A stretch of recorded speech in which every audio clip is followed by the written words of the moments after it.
श्री गणेशाय नमः श्री सीतारामचंद्राभ्याय नमः गताध्यायी शत्रुघ्नासी वीर सांगती वर्तमानासी तेने क्रोध आला मानसी परी आश्चर्य वाटले. पाठीमागच्या अध्यायाचं अनुसंधान आहे आपण ऐकलेलं आहे.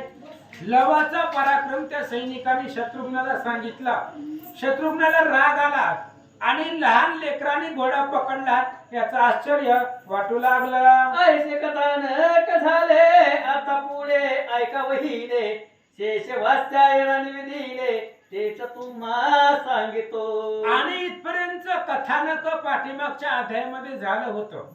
आता इथून पुढे शेष महाराजांनी वात्स्यायन ब्राह्मणाला जे सांगितलंय तेच तुमच्या पुढे सांगतो. ऐका. कथा ऐकून वात्सायन शेषा लागी करीतो प्रश्न की श्रीरामे सीता लागून अरण्यात सोडिले. आणि त्यावेळेस प्रश्न विचारला वत्सायनानं की लवकुश कधी जन्मले. त्यावेळेस सांगायला सुरुवात केली सीतेला अरण्यामध्ये सोडलं होतं. मग काय झालं. ऐसे पूर्वी तव मुखे करून मी ऐकिले निरूपण आता जानकीचे तनय दोन पराक्रमी म्हणत असा. आणि वत्सायन ब्राह्मणाने शेष महाराजांना विचारलं राम अश्वमेध ग्रंथाच्या प्रारंभीला तुम्ही सांगितलं एका 10व्या 8व्या 9व्या अध्यायामध्ये सीतेला वनवासामध्ये सोडलं होतं त्या रजकाच्या परिटाच्या बोलण्यावरनं. मग आता तुम्ही म्हणता की सीतेची मुलं आहेत. मग ही मुलं कधी झाली ती सांगा. तरी कोठे झाले हे पुत्र मनसी कथा गा समग्र तुझ वाचून संशय दूर कोण करील पै माझा. आणि वत्सायनानं शेष महाराजांना विचारलं मग ही मुलं कधी जन्मले. सीतेला ही 2 मुलं कधी झाली त्याचं समूळ कथन सांगा. तुमच्याशिवाय माझ्या प्रश्नाचं निवारण कोण करणार आहे म्हणून सांगा. ऐसे ऐकून ऋषी वचन शेष सांगे तया लागून श्रीराम सीते वर्तमान बहुत दिन राज्य केले. आणि अशा प्रकारचा प्रश्न ऐकल्याबरोबर शेष महाराजांनी सांगायला सुरुवात केली.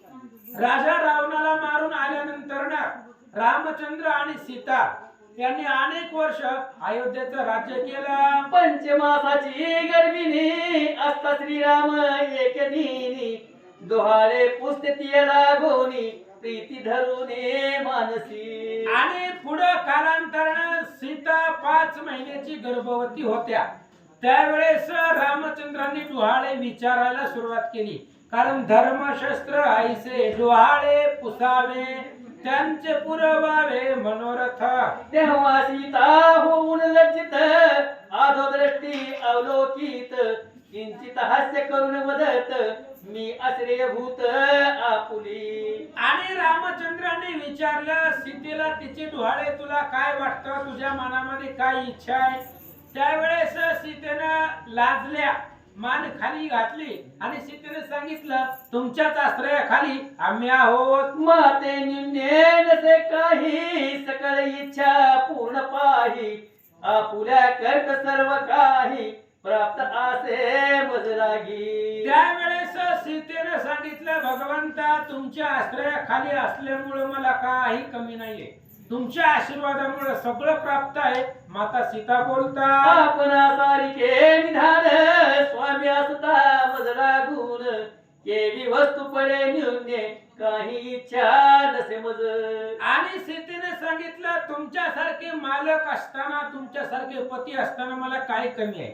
तुमच्या कृपा आशीर्वादानं कशाची कमी नाही. सीतेने सांगितलं परीची माझे मन की घ्यावे ऋषी पत्न्यांचे दर्शन लोपा मुद्राधिका लागून अलंकार वस्त पुजावे. पण सीतेने सांगितलं आता माझ्या मनात असं वाटतंय की वनामध्ये जावं आणि वनामध्ये ऋषी पत्नी आहेत.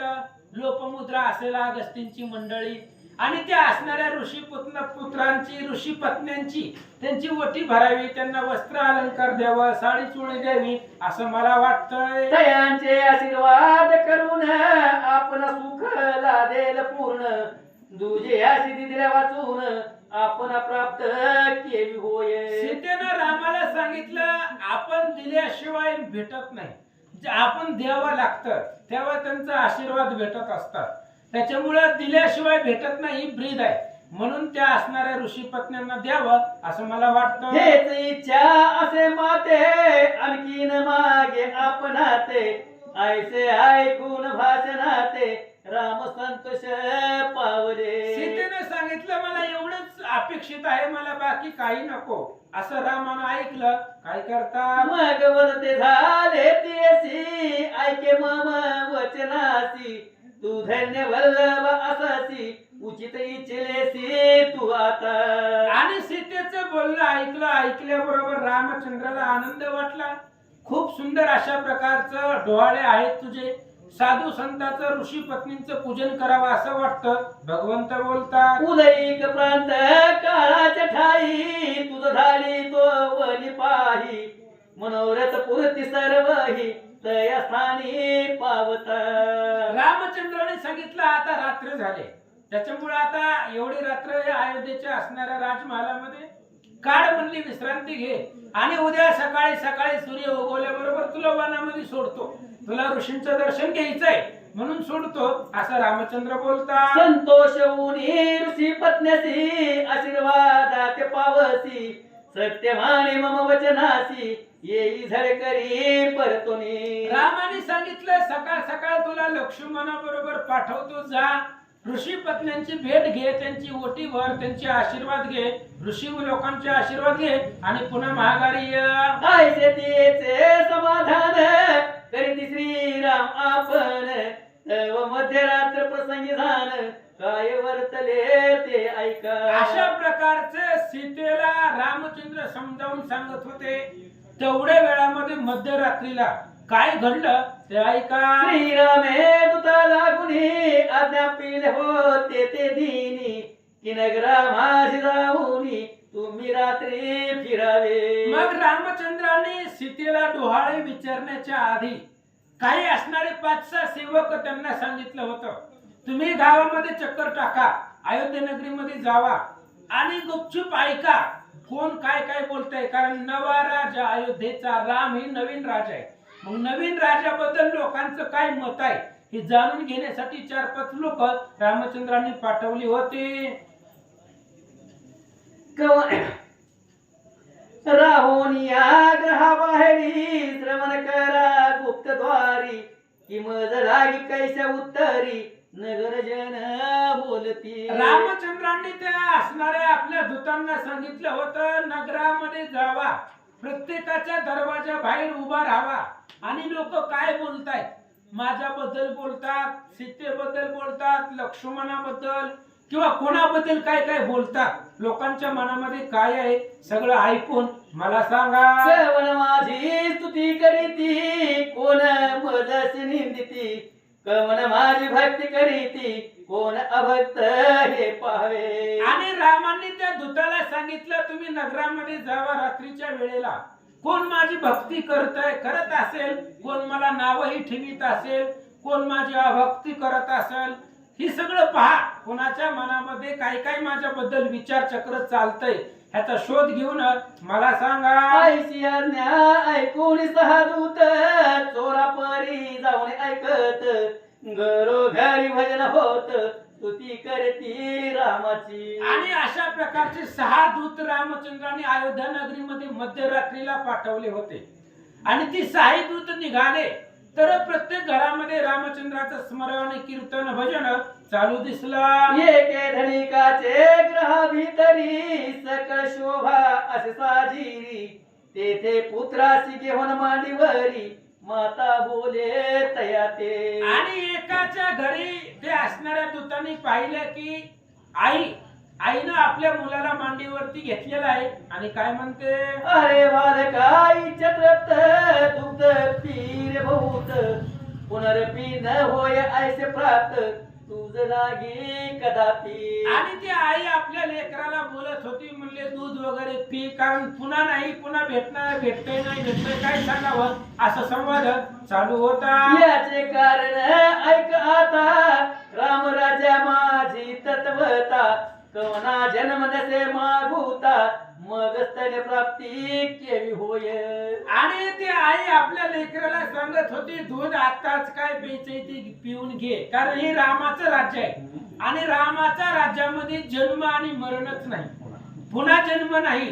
त्याच्यामुळे मग आताच काय असेल ते बालकाचा आनंद करून घे असं आई म्हणून सांगत होती. सांगते तुझसी की तृप्त करी दुग्धेसी पुनरपी मातेची अकुशी तू न जन्मसी कदापि. म्हणून आता असणार दूध प्राशन कर. आपल्या लेकराला आई बोलते पुन्हा तुला जन्म भेटणारच नाही, कारण राज्य रामाचं आहे. रामचंद्र अयोध्येचा राजा आहे आणि राम राज्यामध्ये पुनरुपी जन्म नाही. त्याच्यामुळं आनंद उपभोगून घे असा संवाद चालू होता. सीता वल्लभाचे नाम वदनी जे जन घेती अनुदिनी तया लागी मृत्यू भोनी पुन्हा जन्म न होय. आणि रामचंद्राचं स्मरण ज्याच्या मुखामध्ये आहे, जो रामाचं स्मरण करतो, रामाचं भजन करतो, त्याला मृत्यू लोकामध्ये पुन्हा जन्म होत नाही असं सांगतात. मग आम्या सोनी रामपासी कैसे पाव पुनर्जन्मासी सत्य कथी तुम्ही तुझासी पेई दुग्धासी पोट भरी. आणि त्या लेकराला आई सांगत होती आपण रामाच्या जवळ राहतो. आता अयोध्येचा राजा राम आहे, रामाचं नाव घेतल्यावर जन्म मरण नाही, मग आपण त्या रामाच्या सानिध्यात आहोत, त्यामुळे पुन्हा जन्म नाही. म्हणून बालपणाचा आनंद उपभोगून घे. ऐशा पुऱ्या पुत्र लागुनी माता बोले तया सदनी बाहेर दूती श्रवण करवनी मनी धरिले ते बोल. आणि अशा पद्धतीने आई घरामध्ये लेकराला बोलत होती, संवाद करत होती. बाहेरचे जे रामचंद्राने पाठवलेले दूत होते त्यांनी ते ऐकलं आणि ऐकल्याबरोबर तैसेच तुझ्या सदनी जाण त्रिपुरुष पलंगी बैसोन करीत तांबुलाती भक्षण पतिव्रता काय वदे. तसंच दुसऱ्या घरामध्ये ते दूत गेले आणि दुसऱ्या घरामध्ये पाहिलं. रात्रीच्या वेळेला जेवण झाल्यानंतर ना पती आणि पत्नी पलंगावरती बसून पानाचे विडे खात होते. मद लागी हो प्राणनाथ आपण कैसे भासता समर्थ जैसे दिस सीताकांत अयोध्यानाथ श्रीराम. आणि पलंगावरती बसल्याबरोबर पत्नी आपल्या नवऱ्याला बोलू लागली, म्हणली स्वामी तुम्ही मला कसं दिसताव, जसं अयोध्येमध्ये राजा राम आहे तसं सुहास्य वदन सुंदर त्या रामासारखं दिसू लागला. कमला सारी घे जयचे नयन हस्ती अयोध्ये शोभायमान गण साम सुहास्य वदन मदन मनोहर रामजो. जसा राम आहे, सुहास्य वदन आहे, आकर्ण आहे, तर अशा प्रकारे धनुष्यबाण आहे, किरीट कुंडल आहे, तसं तुम्ही दिसू लागला. तैसे तुम्ही दिसत मजसी ऐसे वदे आपल्या पतीसी तेन आवडले त्याच्या मानसी म्हणून बोले प्रत्युत्तर. आणि अशा प्रकारे ती पत्नी बोलल्यानंतर ना तिने सांगितलं की रामासारखं तुमचं स्वरूप दिसतंय, पण ते नवऱ्याला पटलं नाही. त्यामुळे तो काय बोलतो ऐका. कांते तुझे वदसी ते योग्य असे तुझसी पतिव्रताचे मानसी ऐसेच वाटे निश्चय. आणि त्या पतीने सांगितलं पत्नीला तुझ्या मनामध्ये जे आहे ते योग्यच आहे, कारण पतिव्रतेला तिचा पती परमेश्वरच भासावा दिसावा तसं तुला वाटतंय, तसं तुझ्या पद्धतीने योग्य आहे असं तो बोलू लागला. परी मी केवळ मानव जाण श्रीराम असे ईश पूर्ण मी तुच्छ कीटका समान तो भरला से सकळ भूती. आणि नवऱ्यानं पत्नीला सांगितलं तुझी इच्छा तुझ्या दृष्टीने बरोबर आहे, कारण पत्नीला पतीही परमेश्वर असावा, तुला मी रामासारखा दिसतोय पण मी राम नाही. राम कुठं आहे, जगाचा मालक आहे तो, तिन्ही लोकांचा देव आहे तो राम, आणि मी कीटक आहे, त्या रामापुढे किडा मुंगी सारखा मी सामान्य जीव आहे असं तो पती पत्नीला बोलू लागला. प्रमाद देव जयास्तमिती भक्त जन जया गाती सवित्या पुढे खद्यता प्रती गमनवर्णिल सागपा. आणि पतीनं पत्नीला सांगितलं रामचंद्राची माझी कुठं बरोबरी करायलीस, तुझ्या दृष्टीने बरोबर आहे पण ती माझ्या दृष्टीने योग्य नाही. राम तिन्ही देवाचा मालक आहे, स्वामी आहे, आणि त्याची बरोबरी माझ्या बरोबर होणार नाही असं सांगतात. केसरी पुढे जंबुक गरुडा पुढे जे विमशक इंद्रा पुढे जैसा रंक तैसा राया पुढे विधान नदीपती आणि ओहोळ सुरतरू आणि बाभुळ विप्र आणि चांडाळ कैसे समान होतील पै हिरा आणि गारगोटी उपजती क्षितीच्या पोटी परी न्याहाळून पाहता दृष्टी सत्य मिथ्या निवड होय परिस आणि पाषाण दोन्ही दिसती समान परी परिस करी सुवर्ण लोह लागी क्षण मात्रे ज्ञानी आणि मूळजन पाहता दिसती समान परी ऐकता भाषण निवड होय तयाची सुवर्ण तोलिता गुंजा समान परी मोलान पावे जाण उदार आणि कृपण कैसे समान म्हणावे तैसा राम केवळ दशर मी मानव रूपी पामर तयासी वंदिती सुरासुर हरावया भूभार अवतरला. अशा पद्धतीने राम ईश्वर आहे, जगदीश्वर आहे आणि मी सर्वसामान्य मानव आहे. त्यामुळे माझी आणि रामाची बरोबरी होत नाही असं तो बोलू लागला. जयाच्या चरण स्पर्श करून शिळणारी झाली जाण तया रामाची मज लागून साम्यता कैसी साजेल. आणि त्या पतीनं आपल्या पत्नीला सांगितलं तू माझी आणि रामाची बरोबरी करते पण ती योग्य नाही.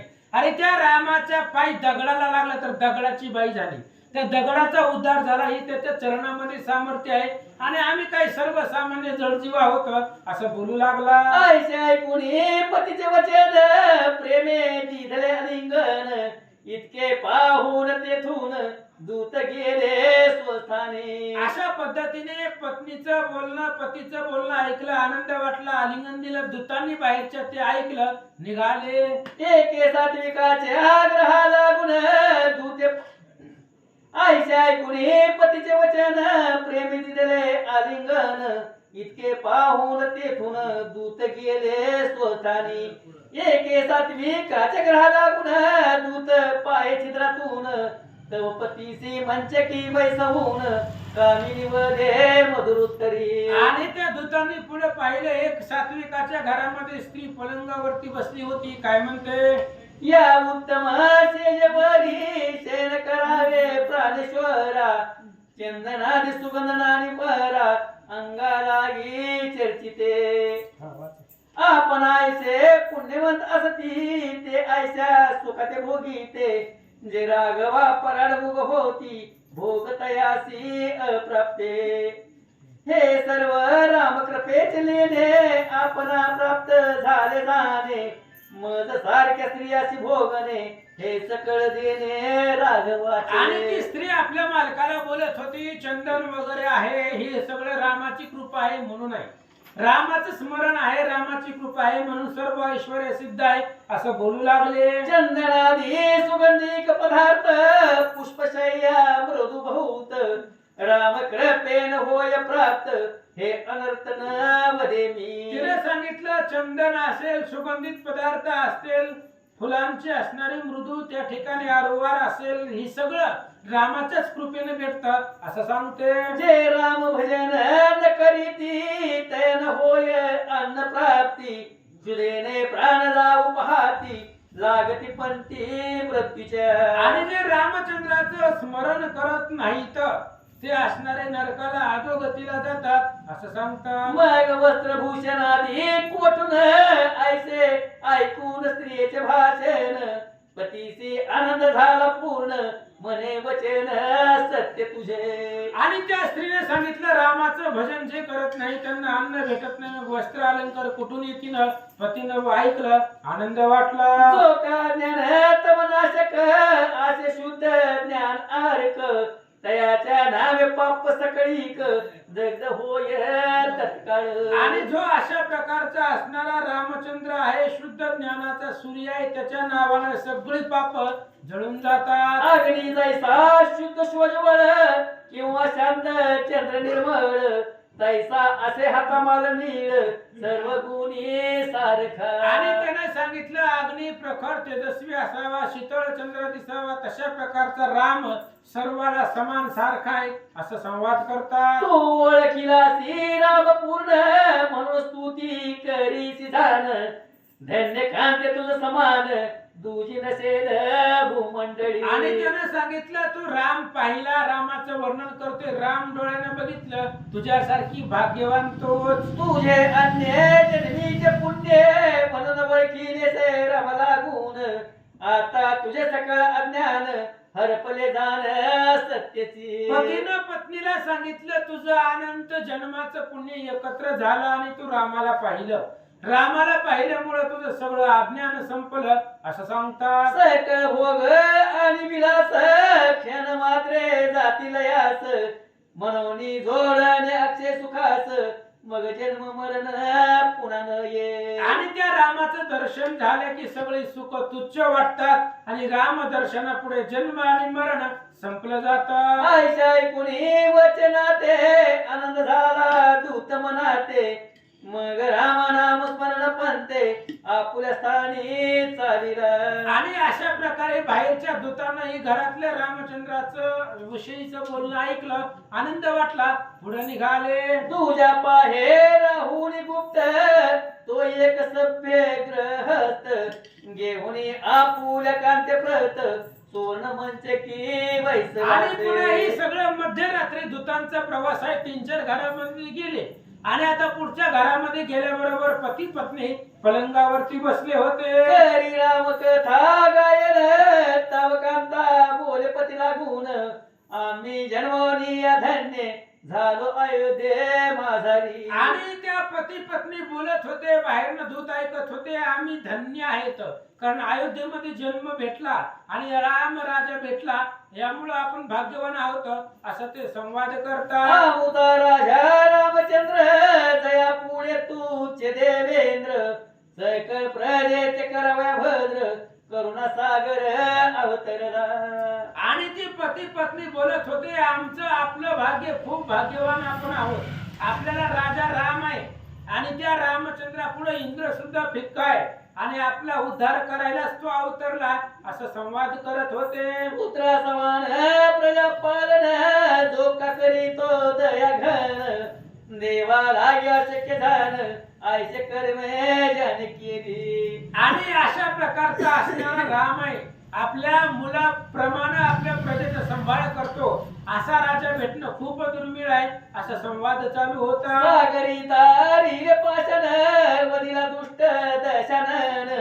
केले देवाचे मंदमोचन लंका दिली विभीषण. काय काय केलं त्या रामानं, समुद्रामध्ये दगड तारली, लंकेला गेले, रावणाला मारलं, विभीषणाला लंकेचं राज्य दिलं. ऐसा पराक्रमी आणि दयाघन राजाधिराज रघुनंदन. तो आमुचे करी पालन तेने आम्ही सुखी असो. अशा प्रकारचा तो राम आहे, राजा धीराज असणारा तो भगवंत आहे, सगळ्या देवांचा राजा आहे आणि त्याच्या नगरीमध्ये आपण राहतो म्हणून आपण भाग्यवान. ऐकोनी कांतेची वाणी पती म्हणे ते लागुनी. धन्य धन्य तुझे वचनी मज आनंद बहु झाला. आणि पतीचं बोलणं ऐकलं, पत्नीने सांगितलं, पत्नीचं बोलणं होतं, पतीने सांगितलं, मला बी आनंद वाटला. श्रीरामाचे अघात गुण हा मानव नव्हेच जाण. साक्षात ब्रह्म सनातन भक्ता लागी अवतरला. आणि पतीनं पत्नीला सांगितलं, रामचंद्र माणूस नाही तर तो परब्रह्म आहे, कारण रामानं जे केलं ते माणसाला करता येत नाही. अशा प्रकारचा लीला विग्रही तो भगवंतच आहे असं बोलतात. राम जगाचा उत्पन्न करता सकळ सृष्टी प्रतिपालिता. इच्छा मात्र संहार करता दुजा नसे याविने. आणि अशा प्रकारचा असणारा राम आहे, जगाचा कार्यकर्ता आहे, उत्पन्न प्रलय स्थिती करणारा तोच आहे असं बोलतात. आम्ही असो धन्य धन्य म्हणून पावलो हे स्थान. ब्रह्माधिक दुर्लभ दर्शन ते सर्वदा आम्हा होय. आम्ही धन्य धन्य आहोत, ब्रह्मादिक देवांना ज्या रामाचं दर्शन होत नाही तो राम रोज आमच्या समोर आहे असं बोलतात. आयसे वदती परस्पर ते ऐके दूत बाहेर. तव तुझ्या याग्रे राम हेर गेला श्रवण करावया. अशा प्रकारचा घरामधला संवाद बाहेरच्या दूतांनी ऐकलं, पुढच्या घराकडे निघाले. ते कांता आणि पती उभयता द्वित खेळती. तया माझी पती प्रती जिंकिती झाली ते नारी. आणि दुसऱ्या घरामध्ये गेल्यानंतर ना त्या दूतांनी पाहिलं की घरामध्ये युद्ध खेळत होते पती आणि पत्नी, आणि त्याच्यामध्ये पत्नीनं पतीला जिंकलं. पतीस देऊन हे अलिंगन म्हणे मी जिंकले आपणाला गुण. तव करून हास्य वदन पती बोले ती येते. आणि पत्नीनं सांगितलं, म्हणले आता जी डाव खेळला त्या डावामध्ये मी तुम्हाला जिंकले आहे असं ऐकलं. पती काय म्हणला, तू मला जिंकिले म्हणसी परी हे असत्य वदसी. मी सर्वदा राम स्मरणासी करीतो जाण भक्तीने. आणि त्या पतीने उत्तर दिलं, तू मला जिंकलं म्हणते पण खोटा आहे ते, कारण मी रामाचं भजन करतोय आणि राम भक्ताला कोण जिंकणार आहे असं बोलू लागला. देव एकनी राम स्मरण जिंकिले दैत्य लागून. तैसाच मीही जिंकीन तुझ लागी सर्वदा. आणि देव लोकांनी रामाचं स्मरण करून दैत्यांना जिंकलं, तसं मीही रामाचं स्मरण करून तुला जिंकतो. राम नामी झाला रत तयस जिंकिता कोण समर्थ. तुझ लागी दावी तो प्रचित आता उशीर कासया. पतीनं पत्नीला सांगितलं, राम नामावरती ज्याचं चित्त आहे, जो रामाच्या स्मरणामध्ये आहे, त्याला जगामध्ये अवघड काहीच नाही, आणि राम स्मरण करणाऱ्याला कोणी जिंकू शकत नाही. आता तुला जिंकतो बस. पैसे करोनी भाषण पुन्हा द्युत खेळत झाल. स्त्रियेस जिंकिले तत्क्षण मग वदेत येते. आणि अशा पद्धतीने रामाचं स्मरण केलं, दूताचा डाव टाकला, त्याच्यामध्ये पतीनं पत्नीला जिंकलं. काय बोलला, माझे वचन सत्य झाले म्या तुझसी जिंकिले. जे राम स्मरण करीते वहिले ते जिंकिती भवसागर. आणि त्या पतीनं सांगितलं, राम नाम स्मरणानं मी तुला जिंकलं, ह्या डावानं नाही जिंकलं, ह्या राम नामाची ताकद आहे, आणि जे रामाचं स्मरण करतात ते भवसागराला जिंकतात असं बोलू लागला. ऐसे दियसी बोलून परस्परी प्रीती करून देऊन या अलिंगन मंच किशेन पैकी. अशा पद्धतीने स्त्री पती पत्नी संवाद झाला, एकमेकाला भेटले आणि झोपी गेले. ऐसे पाहोन या दूत जाता झाला पुढे त्वरित. श्रीरामाची स्तुती करीत सकळ जण देखिले. आणि त्या दूतांनी पाहिलं की प्रत्येक घरामध्ये रामचंद्राचं स्तवन होते, प्रत्येक जण रामचंद्राचं स्मरण करतय, भजन करतय, राम नामानं जगतय. असं ते दूत पाहत पाहत पाहत पुढे निघाले. पुढे काय पाहिलं, तव एक दूत रजक गृही जो जाऊन या पाही. तव तो स्त्रियेसे मन न राही मम गृही क्षण एक. आणि रामचंद्राने जी 6 दूत पाठवली होती त्यातला एक दूत गेला, एका रजकाच्या घरी गेला, आणि तो आपल्या पत्नीला बोलत होता, माझ्या घरामध्ये राहू नको, परगृही राहणे तुझ आवडे तरी न यावे मज पुढे. ऐसे वधून रोकडे मारितीसी धबधबा. आणि त्या रजकाने सांगितलं, तुला दुसऱ्याच्या घरी राहायला आवडतंय, त्यामुळे माझ्या घरी राहू नको, दुसऱ्याच्या घरी आतापर्यंत राहिली तिकडे जाऊन राहा, म्हणून त्या स्त्रीला तो मारू लागला. तव ते पाहुणी रजक माता म्हणे पुत्रा ऐक आता. आपुल्या घरी आले असता का तिजसी मारितो. आणि त्या रजकाची आई त्या रजकाला बोलू लागली, बाबा लेकरू घरला आलेला आहे, आणि त्या लेकराला का विनाकारण मारायला त्रास देईला असं सांगतात. हिचा अपराध नसे किंचित निरअपराधी असे सत्य. मारावे हे नसे उचित तुझ लागी यावेळी. रजकाच्या आईने सांगितलं, बाळा त्या स्त्रीला का मारतोय, म्हणजे तिचा अपराध काही नाहीये, 4 दिवस माहेराला जाऊन राहिली म्हणून एवढा राग राग करायला लागला, आता आलंय ना ती लेकरू, नांदून घे तिला, काय विनाकारण मारायला, असं रजकाची आई त्याला सांगत होती. अन्याविने त्याग करीसी तरी तूच अपराधी होसी.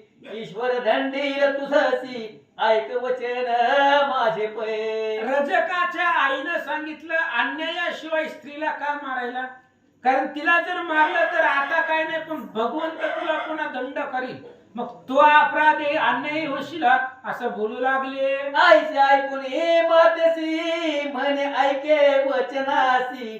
ऐसान सोस मूळ ऐसान सोश मजसी स्त्रीलंपट मी नव्हे. आणि त्या आईचं बोलणं ऐकलं आणि त्या रजकाने सांगितलं, म्हणली मी काही स्त्री लंपट नाही, स्त्रीच्या अधीन जाणारा नाही, स्त्रीचं बोलणं ऐकणारा नाही, असं तो बोलू लागला. लोकांची वस्त्रे धुवून निर्मळ करीतो रात्रंदीन, आयशा आम्हा ते लांछन नसावे जाण कदापि. त्या रजकाने सांगितलं, आम्ही लोकांचे कपडे धुतो आणि लोकांच्या कपड्यांचा मळ घालवतो, त्याच्यामुळे आमच्या चारित्र्याला लागलेला मळ आम्हाला चालणार नाही, असं तो रजक बोलू लागला. रावणे नेले सीतेशी राघवे आणि निग्रहासी, तैसे न सोसे आम्हासी थोराशी साजे ही गोष्ट. आणि त्या रजकाने सांगितलं, त्या रामाने केलेलं चालतंय काही बी, आपण चालत नाही, कारण तो राम राजा आहे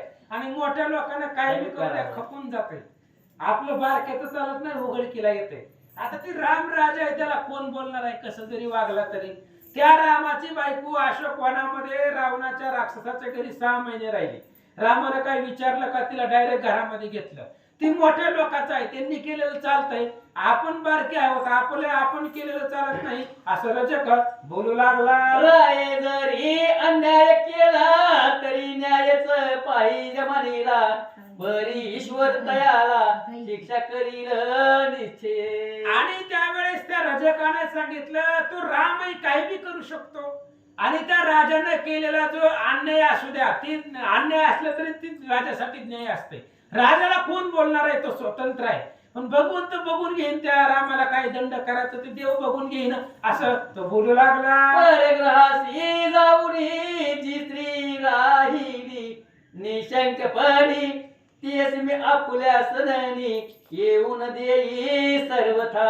आणि त्या रजकाने सांगितलं, मी काय त्या रामासारखा नाही, 6 महिने दुसऱ्याची घरी आपली बायको ठेवायची आणि पुन्हा तिला घरामध्ये घ्यायचं, असं मी नाही, स्त्री लंपट नाही, असं तो बोलू लागला. ऐसे ऐकून ये वचन दूत झाला क्रोधायमान, म्हणे हा रजक दुर्जन याची शिक्षा करावी आता. आणि अशा प्रकारचं बोलणं ऐकलं, ते बाहेरच्या दूतानं ऐकलं, त्याला राग आला. म्हणले, आतापर्यंत प्रत्येक घरामध्ये रामाचं भजन चालू होतं आणि मूर्ख आहे म्हणले रजक, ह्याला आताच्या आता जाऊन मारावं, हा एवढा राग त्या दूताला आला. ऐसे आणून मानसी ऐसे आणून मानसे पाय जावया मारावयासी, तव स्मरणी राम अज्ञातयासी की कवनान मारावे. आणि त्या दूताला रागाला आताच्या आता जाऊन त्या रजकाला मारावं म्हणून निघाला, पण आठवलं रामाने सांगितलं होतं फक्त ऐकून घ्या, कोणी बी बोलू द्या, मला नावं ठेवू द्या, काय बोलायचं ते बोलू द्या, कुणाला कुणावरती हात उचलू नका, अशी रामाची आज्ञा त्या सेवकाला. मग विवेके करून क्रोधाचे केले सांत्वन, मग चालीला परतोन आपुल्या स्थानी जावया. मग विवेकानं बंधन केलं, रागावरती नियंत्रण ठेवलं आणि पुन्हा रामचंद्राच्या दर्शनासाठी तो निघाला. तव तुझे हेर 5 जण मार्गी भेटले तया लागून, एकमेकाशी वर्तमान पुसती जण वदतीत. मग हे जे 6 जण रामानं पाठवले होते, ते प्रत्येक जण आपापल्या घरामध्ये नेमलेल्या गल्लीमध्ये जाऊन घरामध्ये जाऊन पाहिलं आणि 6 जण, ही जी काय रजकाच्या घराचं भाषण ऐकून जो आला त्याला ही 5 जण भेटले. 6 जण एकत्र झाले आणि विचारले, कोण काय म्हणत होतं. रजके रामासी निंदिले हे 5 तेने कथिले, ऐकून आश्चर्य मानिले तया दूती ते धवा. आणि त्या रजकाच्या घराच्या बाहेर जण ऐकलं होतं, त्यानं 5 जणांना सांगितलं की एक रजक आहे, तिथं घर आहे आणि ती रामाची निंदा करते, मी माझ्या कानानं ऐकलंय, असं 5 जणांना सांगितलं. त्यांना बी आश्चर्य वाटलं. मग बोलती तयासी हे श्रुत न करी रामासी, क्रोध येईल तया मानसी तेने अनर्थ होईल. 5 जणांनी त्या 6व्या दूताला सांगितलं, आपण सगळं आम्ही जे बघितलं ते सांगतो रामाला, पण तू जे बघितलं ती सांगू नको, कारण असं जर ऐकलं तर रामाला राग येणार आहे. सीता राणी आहे आणि त्या राणीबद्दल कोण काय बोलणार आहे, त्याच्यामुळं तू असं रामाला सांगू नको, हे विषय सोडून दे, नाहीतर रामाला राग येईल. ऐसा विचार करून म्हणी आपुल्या स्थानी जाऊनी, निद्रा घेतली साही धनी प्रांत काळापर्यंत. असं म्हणलं ही 6 जण निम्या रात्री आपापल्या घरी गेले आणि सकाळपर्यंत ते आपापल्या घरी झोपले. ऐसे कथान कवरतले शेषवाच याला कथिले तेची श्रोती आणि वेदिले विस्तारोने यथामती. अशा प्रकारचं कथानक झालं. 6 दूतांनी अयोध्या नगरीमध्ये फिरून माघारी आले. कोणी काही बोललं नाही. फक्त एका घरामध्ये रजकानं परिठानं रामाला नावं ठेवली आणि ती असणारी 6 जण आपापल्या घरी आणि झोपले. इथपर्यंतची कथा विस्तारानं सांगितले. पुढीला द्यायच्या रसी बोलावून असभेसी राम पूसतील व्रतांतासी ते कथानक होईल. आता पुढच्या अध्यायामध्ये ही 6 जणाला रामचंद्र बोलावून घेतील आणि 6 जणाला विचारतील, मी तुम्हाला रात्री काम सांगितलं होतं प्रत्येक घरामध्ये जायला. मग कोण कोण काय काय माझ्याबद्दल बोललं सांगा. रामाश्वमेध ग्रंथ पावन ऐकता होय समाधान श्रीराम कृपाळू होऊन भवसागरी तारिल. म्हणून राम अश्वमेध ग्रंथ परम पावन आहे. जो ऐकल त्याला रामचंद्र कृपा करून तारून घेऊन जाते. तरी श्रोते संत जन ऐकोत भावार्थे करून दत्तरास कर जोडून वारंवार हेच मागे. इथे श्री पद्मपुराण पाताल खंडे शेषवात्यायन संवादे रामाश्वमेधे पंचशतोमध्याय श्री सीतारामचंद्रार्पणमस्तु. पुंडली श्री ज्ञानदेव तुकाराम पंढरीनाथ भगवान की जय. प्रभु रामचंद्र भगवान की जय. पवन सुत हनुमान